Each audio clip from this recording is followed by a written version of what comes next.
Si vous n'avez jamais vu de zélotes dans l'évangile, parce que le véritable zélote, ce n'est pas notre frère Serge.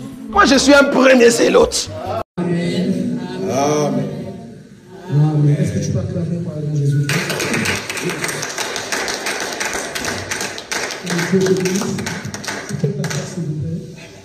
Nous sommes dans le livre dans le psaume 34, le verset 2. Je lis rapidement la parole de Dieu. Amen. David a dit, je bénirai l'Éternel en tout temps. Sa louange sera toujours dans ma bouche. Que mon âme se glorifie en l'Éternel. Que les malheureux écoutent et se réjouissent. Je veux que tu dises avec moi, que les malheureux écoutent et se réjouissent. Répète avec moi, que les malheureux écoutent et se réjouissent. Que les malheureux écoutent et se réjouissent. Et ce matin, je pense que tu es malheureuse, malheureux de quelque chose. Mais la bonne nouvelle est que tu as les oreilles pour écouter. Amen, amen. Amen. Parce que le diable peut tout te prendre, sauf les oreilles. Amen. Le diable peut prendre ta vie, peut prendre la souffrance, peut te donner la souffrance, peut te donner la maladie.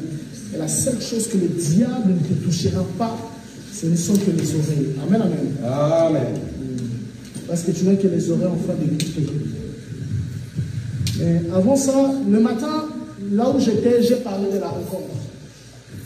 J'ai dit quelque chose de très important, j'aimerais bien juste te faire chier. J'ai dit ceci, lorsque Paul rencontra Christ dans le chemin de Damas, la première des choses qui se passe dans la vie de Paul, Paul devient aveugle. C'est-à-dire, si quelqu'un rencontre Christ, c'est la première des choses qui doit t'arriver dans ta vie. Tu vas devenir aveugle. Et cet aveuglement, ce n'est pas l'aveuglement physique, mais c'est un aveuglement spirituel. Parce que celui qui rencontre Dieu devient aveugle du monde. Il ne voit plus le monde. Amen, amen. Amen. Et j'ai dit quelque chose de très, très important le matin. J'ai dit que tout enfant de Dieu, c'est un cadavre. Tout enfant de Dieu. Ce n'est pas moi qui le dis, c'est la Bible. L'apôtre Paul dit, faites mourir tous les membres de vos corps. C'est qu'un chrétien, c'est un cadavre. Or, si c'est un cadavre, c'est que tu ne verras jamais un cadavre aller, par exemple, en boîte de nuit. C'est que ce n'est pas un cadavre. Tu ne verras jamais un cadavre parler du mal de quelqu'un d'autre. C'est que ce n'est pas un cadavre, c'est un vivant. Si tu es mort réellement en Jésus-Christ, c'est que les mensonges sont morts. Si tu es mort réellement en Jésus-Christ, c'est que l'homme intérieur a fait quoi? Il est mort. Et là où je parle, c'est une église où il y a beaucoup de, tu vois, les solis. Et moi, je ne savais pas. Moi, j'ai dit seulement ça. À la fin, les gens se sont repentis. Faites mourir le membre de vos corps. C'est par là que les gens verront. C'est un enfant de Dieu. Vous savez, chez nous, au Congo, on avait une soeur. Un jour, la soeur a dit, je vais aller prier. Toutes les quartiers ont dit, toi, prier. Moi, ça, il faut laisser. La soeur, on l'appelait Sauver le Congo. Ça veut dire, tous les frères du quartier sont sortis avec lui. S'il te refuse, c'est que tu es possédé. Elle, c'est oui. Mais le jour où elle s'est décidée d'aller à l'église, les gens disent, ah, papa, maman, laisse tomber. Toi là même, Dieu doit mourir encore pour une deuxième fois. Et à l'église, c'est une sœur. Mais à la maison, dans les quartiers, Sauver le Congo. Un jour, l'un de ses frères est venu à l'église et dit, je cherche la sœur Esther. Les gens disent, tu cherches qui? La sœur Sauver le Congo bien Esther. Les frères ne comprenaient pas. Par là, la sœur n'était pas morte. Elle était vivante. Est-ce que quelqu'un me comprend? Amen. Il faut que ton corps meure. Il faut que l'homme intérieur meure. Et lorsque Paul rencontre Christ, Paul devient aveugle. Mais lorsqu'il voit que Christ. Amen, amen. Amen. Et je crois fermement que dans cette église, il n'y a que des cadavres. Amen. Amen. Ah, il n'y a que des cadavres. Ah oui. Ça ne doit pas te faire peur. Alors, quand on te dit tu es initié, il faut accepter ça. Toi, tu n'as pas bu le sang de Jésus-Christ. Tu n'as pas mangé sa chair. Mais non, tu as peur de quoi? Ah. Non, je suis un cadavre. Amen. Je suis plus que le sorcier. Amen, amen. Amen. Acclame pour toi-même. Ici, le bien-aimé que Jean vient, le bien-aimé David dit quelque chose que Jean. Il dit que mon âme se glorifie en l'Éternel. Deuxième partie, que le malheureux écoute et se réjouisse. C'est que pour David, un malheureux n'a que les oreilles. Voilà un jour lorsque celui qui est venu annoncer la bonne nouvelle, il dit ceci. Quand Christ vient, qui annonce la bonne nouvelle, qui doit répondre à David, il dit que nous allons lire ça, Luc. On va lire ça rapidement. Prenons Luc 4. Est-ce que quelqu'un peut m'aider à dire ça? Luc 4. Luc 4. Vous êtes là? Comprends le...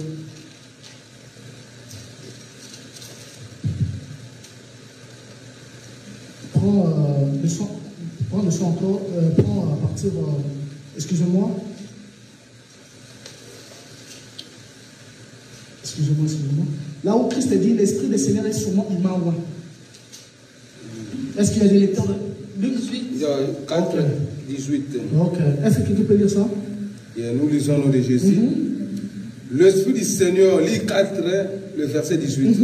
L'Esprit du Seigneur est sur moi, parce qu'il m'a oint pour annoncer une bonne nouvelle aux pauvres. Écoute maintenant la suite. Pour annoncer la bonne nouvelle aux pauvres. C'est que celui qui est un pauvre, c'est un malheureux. Amen, amen. Amen. Celui qui est un pauvre, c'est un malheureux. Et Christ vient pour annoncer quoi? La bonne nouvelle. C'est qu'un malheureux n'a pas besoin d'argent. Un malheureux n'a pas besoin des avions. Mais un malheureux a besoin d'une bonne nouvelle. Et cette bonne nouvelle, c'est que le Seigneur Jésus-Christ. Permettez-moi de t'informer, tu peux tout avoir. Si tu n'as pas Jésus-Christ, tu n'as pas la paix. Je me souviens un jour au Congo, je n'avais rien. Un garçon sans avenir. Je suis allé, j'ai fait un business. J'ai trouvé que 8 000 francs, j'ai acheté à manger pour qu'on mange en famille. Et je venais tout heureux. Un papa bien habillé dans sa... Il était très bien habillé. Il a garé sa voiture. Il m'a dit, jeune homme, pourquoi tu es si heureux comme ça? J'ai dit, j'ai acheté le poisson, j'ai acheté les riz et nous allons manger. Pour moi, c'est merveilleux. Il me dit, j'aimerais bien être comme toi. Je suis parti. Quelque temps après, on m'a dit que ce monsieur-là, il souffre du cancer. Malgré tout ce qu'il a. Mais moi, j'avais que 8 000 francs ce jour-là. Parce que Christ était en moi, il est devenu ma joie. Est-ce que je parle à quelqu'un? C'est celui qui écoute le bon nouvelle, qui est le Seigneur Jésus-Christ. Même si le problème arrive, il reste dans la joie. Parce que sa joie dépend que de ce qu'il a écouté. C'est-à-dire un prisonnier. Même s'il sait qu'il souffre aujourd'hui, si on l'a déjà annoncé que tu sortiras dans 2 mois, il ne va plus regarder le reste du temps. Parce qu'il est conscient que peu importe, on arrivera dans 2 mois et je serai libéré. Parce qu'il a écouté la bonne nouvelle.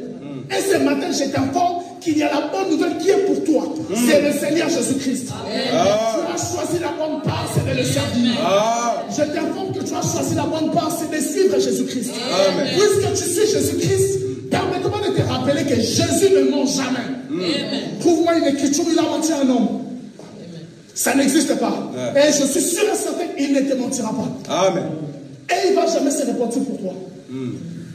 Que le malheureux écoute. Et c'est que chaque... Il dit ceci. Annoncer la bonne nouvelle aux pauvres. Dis-nous ça, papa. L'Esprit du Seigneur est sur moi. Parce qu'il m'a envoyé pour annoncer une bonne nouvelle aux pauvres. Il m'a envoyé pour guérir ceux qui ont le cœur brisé, pour proclamer aux captifs la délivrance et aux aveugles de recouvrement de la vie. Ici, Christ dit ceci. L'Esprit du Seigneur est sur moi. Il m'a envoyé pour annoncer. D'abord, la première chose, lorsque l'Esprit du Seigneur envoie Dieu, c'était d'abord pour annoncer. C'est qu'avant Christ, personne n'a annoncé. Or, qu'est-ce qu'il annonce? Il annonce la délivrance. Suis-moi très bien. Un jour, j'ai parlé avec un pasteur, il disait que Dieu a délivré Moïse. Non, Moïse a délivré Israël. J'ai dit, pasteur, Moïse n'a jamais délivré Israël. Non, il disait que Moïse a sauvé Israël.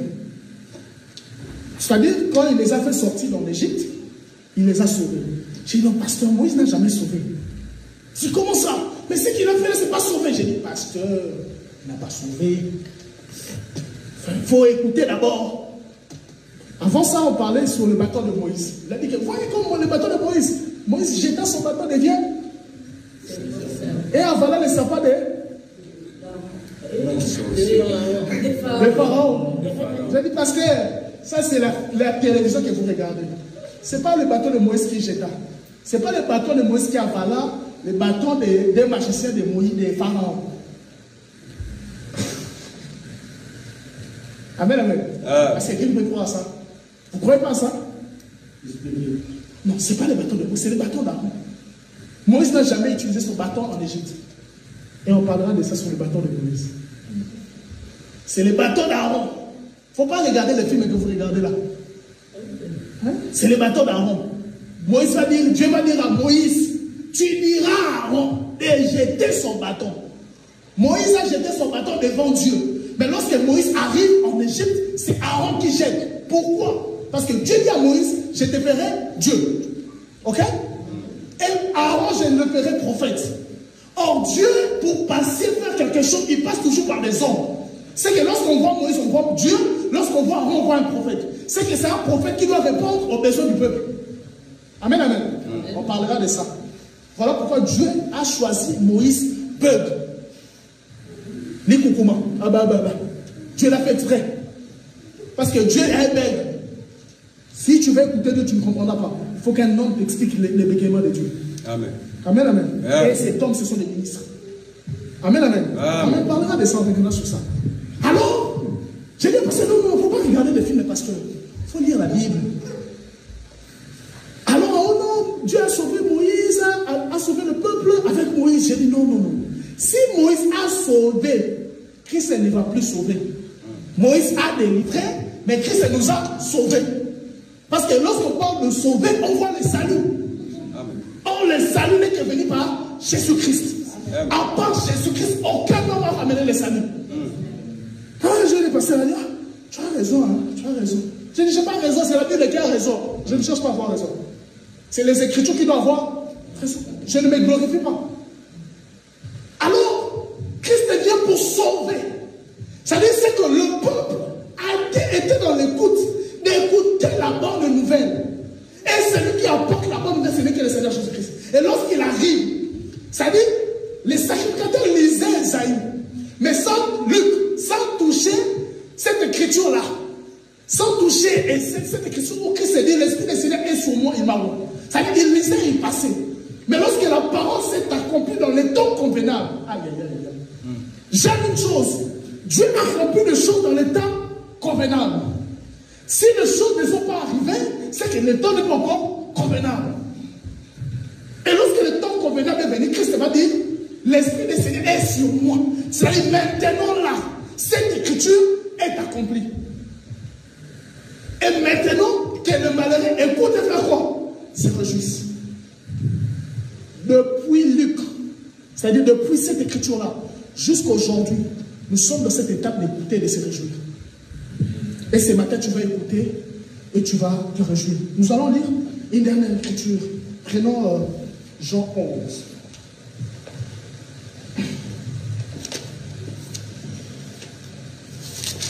Prenons Jean 11.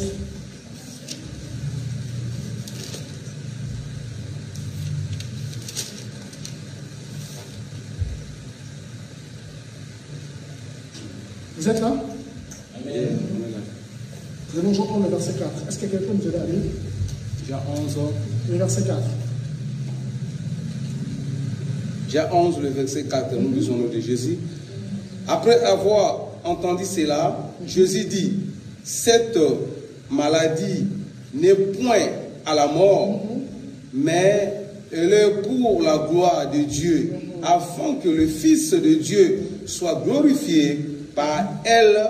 Or, Jésus aimant Marthe et sa sœur et Lazare. Ok, non, il faut continuer. Répète-toi. Je continue. Lors donc il est appris que Lazare était malade, il resta 2 jours encore dans le lieu où ils étaient. Et il dit ensuite aux disciples, retournons à Judée. Les disciples lui disaient, Rabbi, Rabbi, le thé lapidé et tu retournes en Judée. Jésus répondit, y a-t-il pas 12 heures au jour? Si quelqu'un marche pendant la nuit, il ne broche point parce qu'il voit la lumière de ce monde. Mais si quelqu'un marche pendant la nuit, il broche parce que la lumière n'est pas en lui.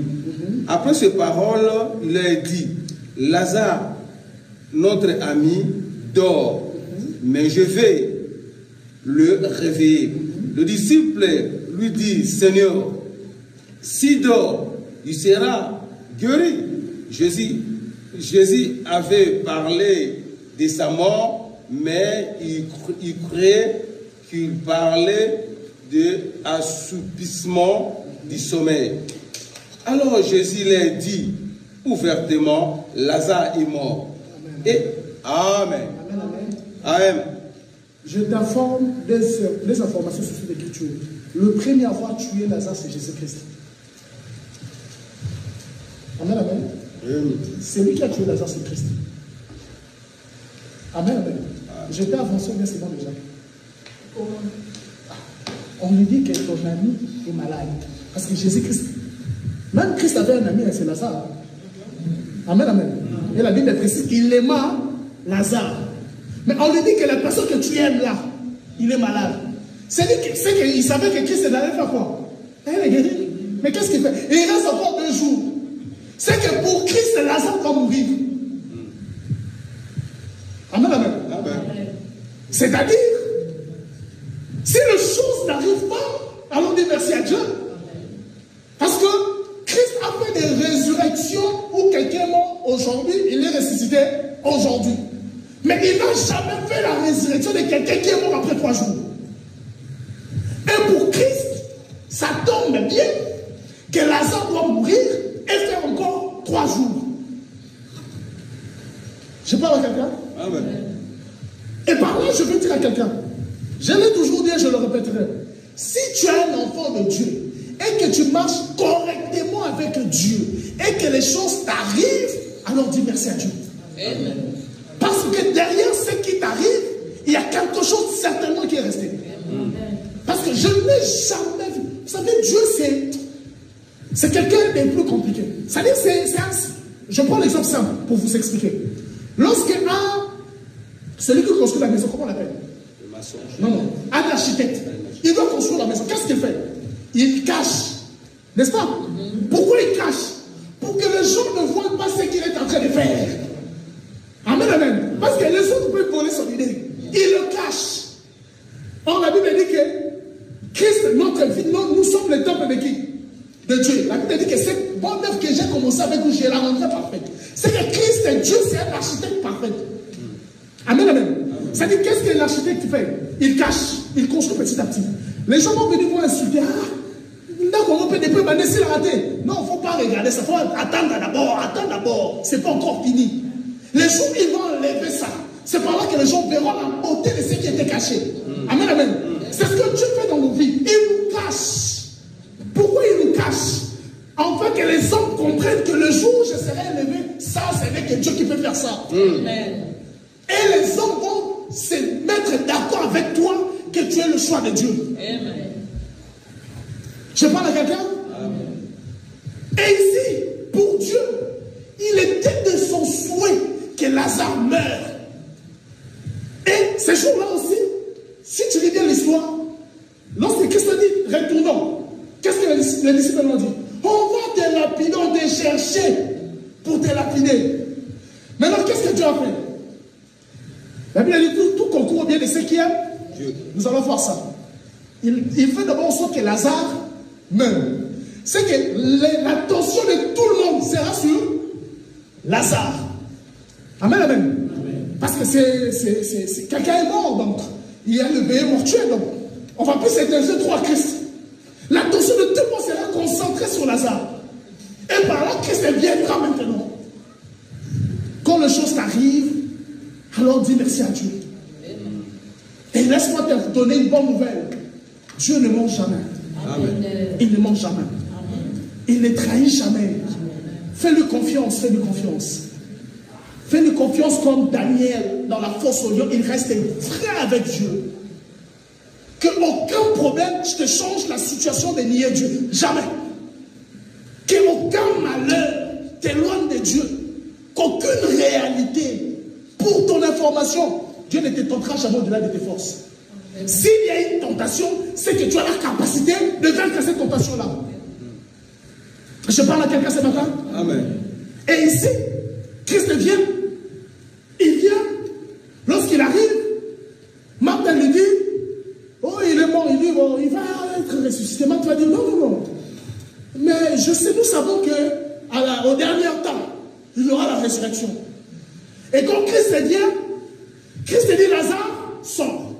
C'est par là que je vais parler. Permettez-moi de t'informer que le corps de Lazare était mort. Le pied de Lazare était mort. Ses doigts étaient morts. Son cœur était mort. Mais la seule chose qui n'était pas, c'était ses oreilles. Parce que lorsque Christ a dit Lazare sort, les oreilles ont écouté et les oreilles ont exécuté. Amen. Voilà pourquoi la Bible dit ceci. Les morts entendront premièrement. C'est que même les morts ne sont pas morts parce que leurs oreilles attendent la voix de l'archange. Peu importe ce qui t'arrive, mais tes oreilles, Dieu va veiller sur ça. Dieu va veiller sur ça. C'est-à-dire, Dieu va faire en sorte que tu n'écoutes pas les mensonges. Le jour où j'ai écouté la vérité, je suis sorti sans même hésiter. Pourquoi? Parce que mes oreilles, Dieu l'avait préservé. Pourquoi Dieu veille sur nos oreilles? Parce que la femme n'a que les oreilles. Papa, si on dit que moi, si il y a un terrain, on va me quoi c'est que nous sommes Paris là pour nous? Mon frère, ok. Je vais accepter celle-là. Pourquoi? Parce que la femme n'a que les oreilles. Et l'homme n'a que la bouche. Et ce jour-là, l'homme est venu, qui est le Seigneur Jésus-Christ. Lazare étant la femme, elle est couchée. Et la femme avait besoin d'écouter la voix de l'époux. Tout le monde pouvait crier, Lazare n'allait pas ressusciter. Mais lorsqu'il y a la voix qui répond à l'exactitude, crie et Lazare ressuscite. Et ce matin, je t'informe que cette voix est en train de crier. C'est la voix de la vérité que nous prêchons. Et celui qui écoute cette voix-là sortira là où il est. Je parle de quelqu'un? Tu dois devenir quelqu'un que ça m'énerve à un moment donné. Un petit sorcier va faire un stage chez toi. Comment tu expliques ça? Moi qui ai la voix de l'époux. Je vais vous faire marrer. Un jour, on nous a appelé à Brazzaville, moi et mon pasteur. On devait aller délivrer pour faire une prière de délivrance chez un monsieur qui était un ancien magicien. Alors le monsieur nous appelle. Papa, venez vite. Qu'est-ce qui se passe? Il s'est battu avec un chat. C'est-à-dire, au moins 6 personnes sont derrière la porte. Pour fermer la porte, le chat est seul. Il pousse la porte pour rentrer. Je dépends d'un chat. Et pendant qu'il s'est débattu là, il nous a appelé. Papa, venez vite. Nous allons mourir. Mon père m'a appelé. Viens, viens. Nous sommes arrivés. On a vu les chats qui étaient aussi derrière la porte en train de pousser. Lorsqu'on est arrivé, parce qu'on avait la voix de l'époux, mon père n'a pas fait une longue prière, n'a pas dit rien qu'à... Non, non, non, non, non, non, non. Il a dit seulement au nom de Jésus-Christ, je t'ordonne de libérer cet espace. Les chats marchaient en nous regardant comme ça. Calmement, il est parti. Pourquoi? Parce que nous avons déjà écouté la voix de l'époux. Celui qui écoute la voix de l'époux marchera à la tête haute. Celui qui écoute la voix de l'époux, la maladie arrive, il a la capacité d'arrêter la maladie. Deuxième des choses que tu dois accomplir, c'est exercer l'autorité que Dieu t'a donnée. Je parle à quelqu'un. Il ne faut pas être comme Pierre. Dieu lui dit, marche dans l'eau. Il restera encore qu'il marche dans l'eau. Mais après un moment donné, il se doute. Quand Dieu te dit quelque chose, allez, fais-le. Vous savez, Moi, bon, je vais commencer en 2025. Je vais chercher des cadavres. Vous battez nos frères comme ils vont mal. En 2025, avant la fin de l'année, il faut nasser que ça des bébés. Parce qu'il y a des gens qui ont pas mis sous ou à côté du miracle mort ou bien. D'accord, si? Est-ce que d'accord, si? Il y a des gens qui ont ça à la Azo Sarana, il n'a pas dit que le bateau eh bien, calme-toi. Oh mon cher, surtout l'américain, il n'a pas fini. Mon ami, il n'a pas fini. Moi, il n'a pas fini. Il n'a pas fini. Il n'a pas fini. Mais le jour où tu vas guérir, c'est-à-dire, nous t'en confions à Sekoui, même si ton plus proche voisin aura peur de toi. Je parle à quelqu'un. C'est-à-dire, même celui qui mange avec toi. Ah, ce gars-là est mystérieux. Je joue avec ces gars-là. Je prie que Dieu fasse de toi une femme et un homme mystérieux. Amen. Ah, je n'ai pas bien répondu. Amen. C'est-à-dire, tu deviens un mystère. Amen. 2025, je suis des témoins. Je dois guérir. Il y a des miracles que je demande à Dieu. Qu'un cadavre ressuscite. Un cadavre a ressuscité. Pas parce que j'ai prié, parce que j'étais accompagné avec mon père. Ouais, on priait ensemble. Le bébé, il s'est réveillé.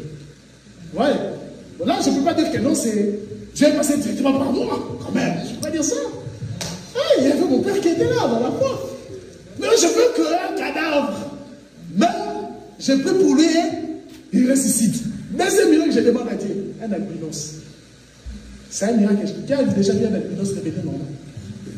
Mais c'est une maladie. Qui ne sait pas c'est une maladie? C'est une maladie du sang. Quand ça affecte, c'est une maladie. Et j'ai prié à Dieu que je rencontre, parce que cet évangile ne consiste pas seulement à beaucoup parler.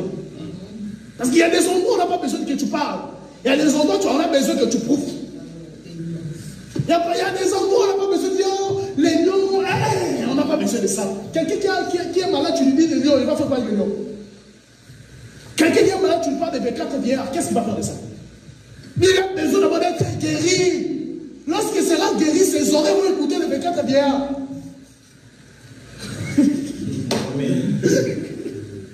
C'est comme si moi j'ai fait, tu me dis non, nos frères. Nous avons un frère en Brazzaville, il est tombé sur la chair à cause de la famille. Et on va chasser les démons, alors que c'était la famille. Et il est temps que ce chose que Dieu fasse dans ta vie. La Bible dit quiconque croit. Dans les quiconque, il n'y a pas seulement les pasteurs, mais tout celui qui croit. Et ce matin, je veux que tu sois à la liste de ceux qui croiront. Amen. Je parle à quelqu'un? Amen. Ça, tu rencontres quelqu'un qui est malade, tu crois fermement que Dieu existe, tu l'imposes les mains. Et je crois fermement qu'il sera guéri. Amen. Que Dieu te bénisse. Amen. Que Dieu te bénisse. Amen. Je disais que Dieu te bénisse. Amen. Je vais achever par ces témoignages. Mon pasteur, le père de mon père dans la foi, c'est un homme qui a quitté pour Brazzaville. Il dormait dans la rue. Mais un prédicateur, ça veut dire incroyable. Et si ce gars te prêche la Bible, tu as l'impression que le jour où on écrivait la Bible, il était là. Il s'appelle Apôtre Kabas. C'est-à-dire, c'est un homme, c'est un loup, hein? Un bel homme élégant. Bon, mais quand il prêche Christ, que Dieu bénisse cet homme. Il te parle de Christ avec beaucoup de fier, il est calme. Et tu as l'impression que le jour où on écrivait la Bible là, lui il était là à côté. Mais lorsqu'il est arrivé à Brazzaville, il n'avait personne. Il dormait dans la rue. Un jour, il a demandé à une dame 5 000 francs. La dame lui a donné. Il vendait le pain. Petit à petit, il vendait le pain. Et il vendait le pain chaque matin au couturier. Un jour, le monsieur couturier a dit, je te trouve très intéressant. Tu peux apprendre aussi le couture. C'est par là qu'il a appris les coutures. Il a pris le couture un jour, il s'est décidé d'ouvrir sa propre maison. Lorsqu'il ouvre sa propre maison, mon pasteur et son ami pasteur faisaient le débat sur la dîme. C'était en 2001. Il faisait des débats sur la dîme. Il dit, venez un peu ici. Vous avez appris ces choses-là. Parce que lui, il a été scobulé à l'église parce qu'il a refusé la dîme. Il a dit, en 2001, il a dit, mais où vous avez pris ça? Il dit, non, on suivait quelqu'un à la radio. Là, je suis venu alors, je vous enseigne ça. Il les enseigne, c'est par là qu'il gagne des pasteurs. Ou dans une petite atelier. Écoute cette histoire, comment Dieu fait dans sa vie. Dans une petite atelier. Petit à petit, il prêche, mon pasteur gagne d'autres âmes. Ils ouvrent une petite église. Un jour, son atelier devenait un peu plus grand. Il est allé coudre pour un politicien pour des Barzaniers. Et sa femme, la dame lui a dit, il faut venir le matin parce que mon mari il doit rencontrer le président. Il doit porter des vêtements. Lorsqu'il arrive, le monsieur est déjà parti. Tellement qu'il était très tôt le matin, il a vu une église. Il dit, bon, au lieu de rentrer à la maison, je ne peux pas vraiment participer prier. Lorsqu'il entre, le pasteur titulaire, il était parti. Et là, il a dit à son adjoint, j'enverrai un pasteur qui viendra. Lorsque le pasteur viendra, il a donné la forme. Ça correspondait à la forme de le père de mon père. Et lorsque lui l'entre, on lui a aussi venu, on lui a donné la place du devant, on lui a donné la chair de prêcher. Bon, comme c'est un prédicateur. Et donc, je vais prêcher, peut-être c'est lui qui a fait ça. Il a prêché. Le pasteur titulaire, le propriétaire de l'église, là où il était parti, la personne qui devait venir lui a dit que je ne viendrai plus. Il a dit, ok, d'accord, je retourne rapidement pour intervenir. Lorsqu'il entre, il voit quelqu'un qu'il n'a jamais connu en train de prêcher. Et le pasteur prêchait avec exactitude. Le gars, il est resté. Pourquoi? Il a dit, waouh, est-ce que tu peux prêcher seulement toute la semaine? Comment tu as fait? Il a expliqué, non, je suis pasteur. Vraiment, je pense que c'est un langage de Dieu. Prêche tout pendant la semaine. Le pasteur a prêché pendant la semaine. Et la fin de la semaine, on lui a demandé à l'église de nous bénir. Chacun donnait ce qu'il voulait. Mais non, lui, il voulait aller vivre en Afrique ici. C'était en 2010. Il voulait aller vivre en Afrique ici. Chacun donnait ce qu'il voulait. Et le pasteur lui a dit, est-ce que j'ai l'impression que tu n'es pas heureux? Il dit, oui, je ne suis pas heureux, j'ai envie d'aller en Afrique ici. En Afrique ici. Ah, ok, ça tombe bien. Il y a une soeur qui travaille à l'ambassade de la France. As-tu le passeport? Oh non, je n'ai pas le passeport. Bon, ça tombe, on va faire le passeport. On lui a fait les passeports, on lui a donné les visas. Les choses bizarres, il n'avait pas les billets. Amen, amen. Et un jour, il marchait, il voit une soeur qu'il n'a jamais vue freiner. Pasteur, je te cherche. Tu nous as prêché à Pointe-Noire. Il n'a jamais mis un pied à Pointe-Noire. Voilà ce que Dieu fait. Pasteur, je te cherche. Tu nous as prêché à Pointe-Noire. Tu étais formidable. J'ai une offrande pour toi. Une offrande. On lui donne comme ça 1 million et quelques de francs CFA. Une affaire de $1600. Alors, dans le billet, je viens de trouver le billet. Il prend l'avion. Il arrive en Afrique ici. C'est par là qu'il s'est rendu compte qu'il ne connaît personne. Lorsqu'il descend, il sort, il se rend compte qu'il ne connaît personne. Regarde là où c'est merveilleux. Tu vois quand tu vois quelqu'un parler beaucoup, il ne faut pas juger. Peut-être le problème vous fait parler. Mais le monsieur était là, le pasteur était là, il parlait en animal. Ah, nous avons dit, c'est quoi pour la ligne? C'est quoi dans la ligne? Pendant qu'il parlait, il y avait un monsieur qui était là, sans savoir que ce monsieur c'est un Congolais. Le monsieur dit, papa, vous êtes Congolais? Oh oui. Ah, tu m'as sauvé. Vous êtes la famille? Oh, t'es. Papa, tu m'as sauvé. N'a pas la Sud-Africaine, non, souci, il y a la famille là. Même si il y a le grand frère là, il y a le grand frère là. Amen, amen. Il a fait 8 mois sans payer l'eau et le courant. Quand Dieu a un plan pour toi, laisse-lui faire. Amen, amen. Quand Dieu a un projet pour toi, laisse-lui faire. N'aie pas peur. N'aie pas peur. Que personne ne dise qu'on a la retard. Non, surtout à l'obal numéro 1. Quand on a la retard, il ne sait pas en avance à vous fatiguer. Si on a la retard, il sait ça, mais en avance à vous. Tu n'es pas en retard. Refuse ça. David, Dieu a fait à l'âge de 17 ans. Sarah, à quel âge? Merci beaucoup. L'âge n'est pas une excuse devant Dieu. Peu importe ton âge, quand Dieu va se décider, il le fera. Et je pense que tu as le choix de dire, acclame rapidement pour Jésus-Christ, acclame. C'est un peu de nous allons prier rapidement.